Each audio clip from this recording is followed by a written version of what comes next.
नमस्कार। आप देख रहे हैं स्पेशल कवरेज न्यूज और मैं हूं आपके साथ शिव कुमार मिश्रा। मेरी आप सबसे एक अपील है, जो मेरे दर्शक हैं वो इस चैनल को सब्सक्राइब करें, हमारे इन अच्छे वीडियोस को शेयर करते रहें ताकि हम इस ईमानदार पत्रकारिता को आगे बढ़ाते रहें। और इसी के साथ आज एक हम बड़ी महत्वपूर्ण खबर पर बातचीत करेंगे। उस खबर को सुनकर इस देश का आम जनमानस सोच में पड़ जाएगा कि हम उस मीडिया का सच माने, बीजेपी के इस बड़े नेता का सच माने, आखिर किसका सच माने। भारतीय जनता पार्टी का एक बड़ा मीडिया का संपर्क जिस दिन पाकिस्तान पर हमले की बात चली थी, उस दिन कोई लाहौर पर कब्जा बता रहा था, कोई रावलपिंडी तक पहुंच चुका था, कोई एयरपोर्ट बर्बाद कर चुका था, कोई और जगह पहुंच चुका था। और इसकी भारतीय मीडिया की, राष्ट्रीय मीडिया, अंतर्राष्ट्रीय मीडिया ने बड़ी मजम्मत की, बड़ी जलालत की। और इस सब के बावजूद आज जो भारतीय जनता पार्टी के नेता हैं सुब्रमण्यम स्वामी, उन्होंने एक पॉडकास्ट में जो बयान दिया है, पूरे देश में घमासान मच गया है। वो कह रहे हैं कि जब भारत और पाकिस्तान की आपस में जंग छिड़ी, आपस में हमला हुआ, तो 5 एयरक्राफ्ट गिरे। पाकिस्तान पहले दिन से कह रहा है कि एक राफेल गिरा, अब एक और ये नए नमूने निकले। बहुत तो सीनियर नेता हैं भारतीय जनता पार्टी के, राज्यसभा सांसद मोदी जी ने मनाया। अब वो खुलकर सवाल करते नजर आ रहे हैं। पत्रकार हैं आदेश रावल जी, उन्होंने पॉडकास्ट किया है जिस पर उन्होंने उनसे सवाल किया, तो उन्होंने बड़े गंभीर जवाब दिए। और ये जवाब पूरे देश में आम जनमानस की अब चर्चा बन चुके हैं। पहलगाम आतंकी हमले के भारत ने बदला लेने के लिए पाकिस्तानी आतंकियों पर सेना का ऑपरेशन सिंदूर चला। भारतीय सेना ने कोई आंकड़ा नहीं दिया, लेकिन भाजपा ने आंकड़ा दिया कि 100 से ज्यादा आतंकी मारे गए। ये मीडिया ने भी कहा। भाई, पाक सेना का भारी नुकसान हुआ, ये हम सबको मालूम है।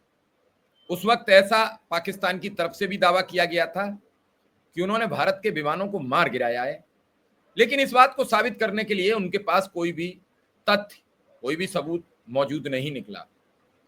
बाद में भारतीय एयरफोर्स ने साफ किया कि उनके सारे विमान और पायलट सुरक्षित लौट आए। और इस दौरान भारत के दिग्गज राजनेता, भाजपा नेता सुब्रमण्यम स्वामी का एक पॉडकास्ट का वीडियो सामने आया है, और जिसमें वो कह रहे हैं कि भारत पाक सैन्य टकराव में 5 भारतीय एयरफोर्स के विमान मार गिराए गए। अब ये उनका बयान निश्चित रूप से बवाल फैलाने वाला था। सोशल मीडिया प्लेटफॉर्म एक्स पर वायरल हो रहे एक वीडियो में सुब्रमण्यम स्वामी एक पॉडकास्ट में ये कहते नजर आ रहे हैं, उसमें बीजेपी नेता से पत्रकार आदेश रावल राहुल गांधी का जिक्र करते हुए कहते हैं कि लीडर ऑफ अपोजिशन ने सवाल किए कि हमारे कितने जहाज गिरे। उस पर सुब्रमण्यम स्वामी बोल पड़े और कहते हैं कि हमारे 5 जहाज गिरे हैं। सुब्रमण्यम स्वामी आगे कहते हैं कि पाकिस्तान ने अपने जहाज को भेजकर हमारे जहाज गिराए हैं। उसके बाद उस शख्स ने उनसे सवाल पूछा, आदेश रावल ने, क्या इसमें चाइना का भी रोल था? इस पर भारतीय जनता पार्टी नेता जवाब देते हैं कि वो जहाज चाइना के ही थे, हमला चाइना के लोगों ने नहीं किया, लेकिन जो जहाज उन्होंने पाक को दिए थे वो बहुत बढ़िया जहाज थे। सुब्रमण्यम स्वामी यही नहीं रुके, उन्होंने कहा कि फ्रांस के राफेल इतना बढ़िया नहीं थे, और उन्होंने उन्होंने कहा कि पाक ने हमारे 5 जहाजों को गिराया था। इसके बाद शख्स आदेश रावल ने सवाल किया कि राफेल ने अच्छा काम नहीं किया। इस पर सुब्रमण्यम स्वामी ने जवाब दिया कि राफेल हमारे देश के लिए पर्याप्त नहीं है, उसमें क्या क्या भ्रष्टाचार हुआ वो तो दूसरी बात है। उन्होंने आगे कहा कि प्रधानमंत्री नरेंद्र मोदी के रहते रहते हम इस पर जांच नहीं कर सकते। आपको बता दें, इस वीडियो को कई लोगों ने एक्स पर पोस्ट किया है। वीडियो के सामने आने के बाद से ही बड़ी संख्या में यूजर्स इसे शेयर कर रहे हैं, कमेंट कर रहे हैं, लेकिन इस वीडियो के बाद बाढ़ आ गई है इस बात की कि आखिर पाकिस्तान ने भारत के 5 जहाज कैसे गिराए। और इस दावे के बाद घमासान मचना कोई नई बात नहीं थी, बहुत आसान सा तरीका था। सुब्रमण्यम स्वामी हमेशा अपने सवालों से चर्चा में रहते हैं और वो अपनी बात बड़ी बेबाकी से और साफ सुथरी कह देते हैं। अब इस बात को कह देने के बाद एक बात फिर सामने आ रही है कि सेना ने अपनी प्रेस कॉन्फ्रेंस में कहा था कि हमारे पायलट सुरक्षित लौट आए। सेना से सवाल भी किया गया कि हमारा कोई राफेल गिरा, कोई जहाज गिरा, तो सेना ने साफ सुथरी बात कही और उसी समय से नेता प्रतिपक्ष राहुल गांधी सवाल कर रहे थे। सेना ने यह कहा था कि जब झगड़ा होता है, लड़ाई होती है, तो दोनों तरफ से नुकसान होता है, ऐसा नहीं होता है कि एक तरफ से नुकसान हो। हालांकि इस बात को लेकर कुछ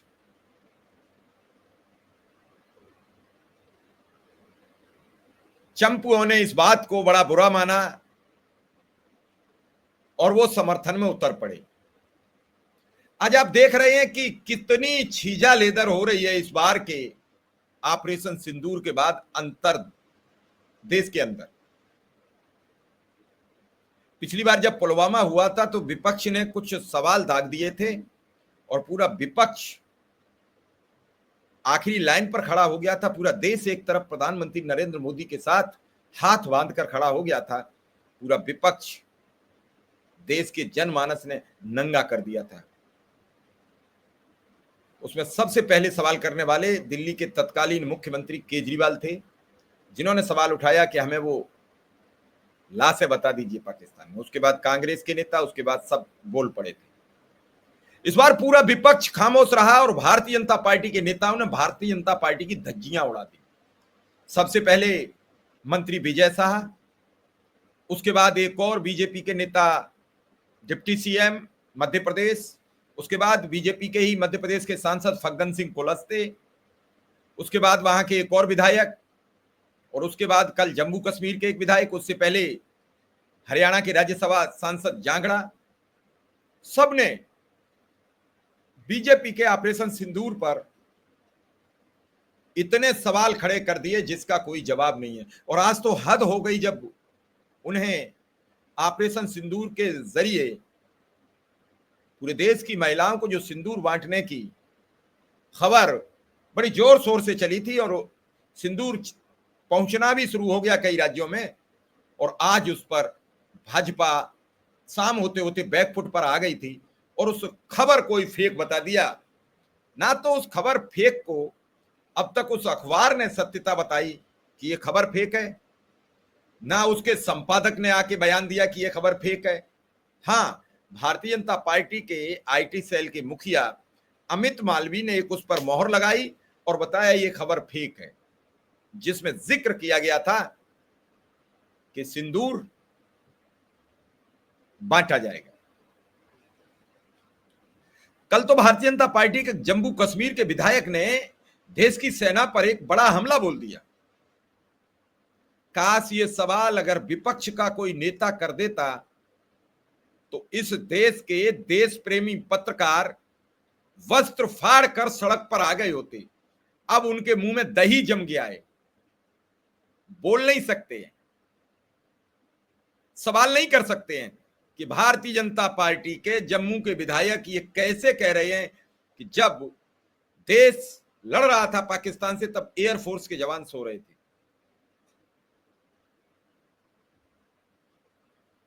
किस तरीके के लोग सवाल करते हैं।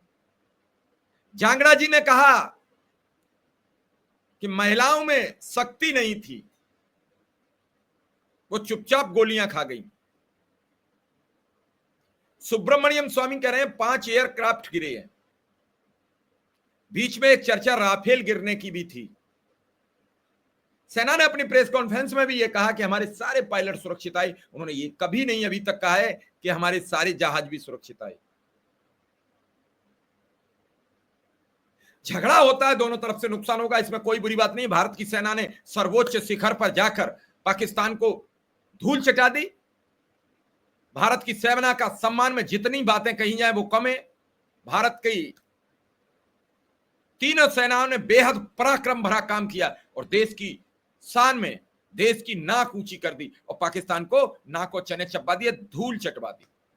लेकिन आज फिर अभी कुछ समय पहले देर रात ट्रंप ने कहा कि यह संधि हमने कराई है, और ट्रंप के एक भी बयान पर प्रधानमंत्री जवाब नहीं देते, खामोश हो जाते।